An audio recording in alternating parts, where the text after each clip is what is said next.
السلام علیکم ورحمۃ اللہ وبرکاتہ جناب ڈاکٹر شامی صاحب، امید ہے کہ آپ خیریت سے ہوں گے۔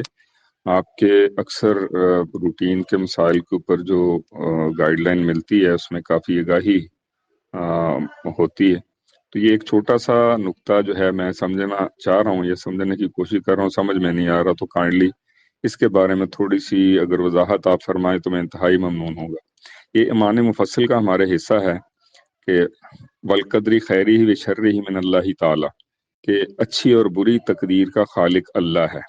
اچھا، اس میں دو چیزیں ہیں، ایک تو یہ ہے کہ بھی یہ تقدیر جب اللہ تعالیٰ نے لکھ دی تو بندہ اس کے لیے اپنے برے کاموں کے لیے کیسے جواب دے یا کیا اس کا حساب کا ہونا باقی ہے۔ پھر ایک چیز یہ، اور دوسرا یہ نقطہ اس میں جو میں سمجھ نہیں پا رہا کہ ہمارا ہر حصہ، ہر کام، روزانہ کے اعمال جو ہیں وہ تقدیر میں آتے ہیں، یہ تقدیر کوئی الگ چیز ہے، اور روٹین کے معاملات جو ہم برے کام یا برائی یا کوئی ایسا گناہ سرزد کرتے ہیں یہ اس تقدیر سے ہٹ کے ہیں؟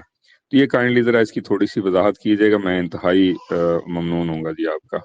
مجھے آپ کے جواب کا انتظار رہے گا جی۔ اللہ حافظ۔ وعلیکم السلام ورحمۃ اللہ وبرکاتہ۔ محترم امین زیدی صاحب، امید آپ خیر و عافیت سے ہوں گے۔ تقدیر کے حوالے سے ہمارا عقیدہ کیا ہے کہ اللہ رب العزت نے اپنے علم محیط کی بنا پر آئندہ جو کچھ ہونے والا تھا اس کو پہلے ہی لوح محفوظ میں رقم کر دیا، اور بندے کو مجبور محض بھی نہیں بنایا بلکہ اس کو اختیار بھی دیا۔ اب اگر کوئی انسان برا کام کرتا ہے تو اس وجہ سے نہیں کرتا کہ اللہ رب العزت نے پہلے ہی اس کے بارے فیصلہ کر دیا، بلکہ آئندہ وہ ایسا کرے گا اس لیے اللہ نے پہلے ہی اس کو لکھ دیا۔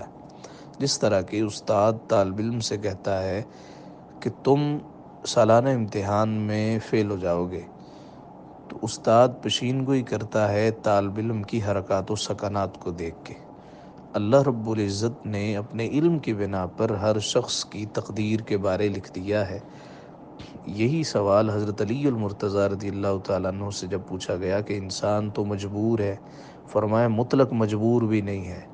آپ کا مشہور قول ہے، فرمایا ایک ٹانگ اٹھاؤ، اس نے اٹھائی، فرمایا دوسری بھی اٹھاؤ، کہتا ہے میں گر جاؤں گا، فرمایا اتنا اختیار ہے اور اتنا اختیار نہیں ہے۔ ایک آدمی شراب پی کے بازار سے گزرا تھا تو حضرت عمر فاروق رضی اللہ تعالیٰ عنہ نے اس سے کہا کہ بھئی یہ تم نے شراب پی رکھی؟ کہتا ہاں۔ فرمایا کیوں، تمہیں معلوم ہے کہ میں کون ہوں؟ کہا عمر ہو۔ کہا کہ تمہیں عمر کے درے سے ڈر نہیں لگتا؟ کہنے لگا کیا کروں، ہاکذا قدر اللہ، ایسے ہی اللہ نے تقدیر میں لکھا۔ آپ نے فرمایا ٹھیک ہے۔ تو آپ نے اسے بوتل پکڑ لی اور اس کو زمین پہ لٹا کے جب درے مارے اس کا نشہ حرن ہو گیا۔ کہنے لگا کہ آپ نے یہ میرے ساتھ کیا کیا، کیوں مارا ہے؟ فرمایا ہاکذا قدر اللہ، ایسے ہی تقدیر میں لکھا تھا۔ حضور علیہ السلام نے صحابہ کے سامنے جب تقدیر کی حقیقت بیان فرمائی تو صحابہ عرض گزار ہوئے، یا رسول اللہ کیا ہم پھر عمل کرنا چھوڑ دیں؟ تو نبی مکرم صلی اللہ علیہ وآلہ وسلم نے فرمایا نہیں، تم عمل کرتے رہو، ہر آدمی کا عمل اس کو فائدہ پہنچائے گا۔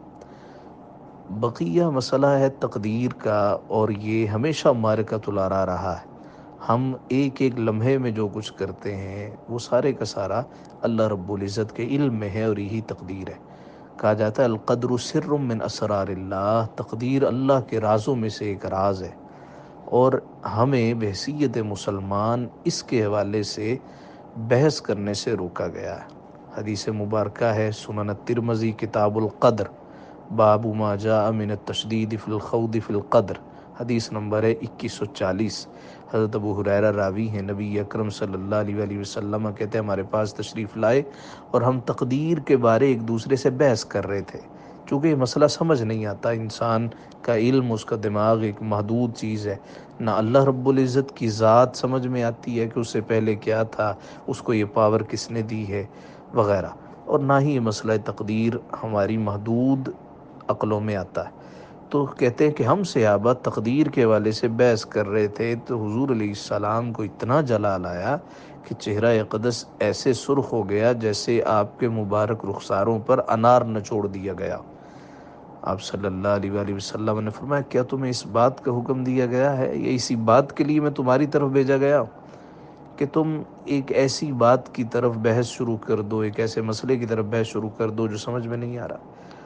تم سے پہلے لوگوں نے جب اس تقدیر کے بارے اختلاف کیا تو ہلاک ہو گئے، میں تمہیں قسم دے کر کہتا ہوں اس کے بارے جھگڑا نہ کرنا۔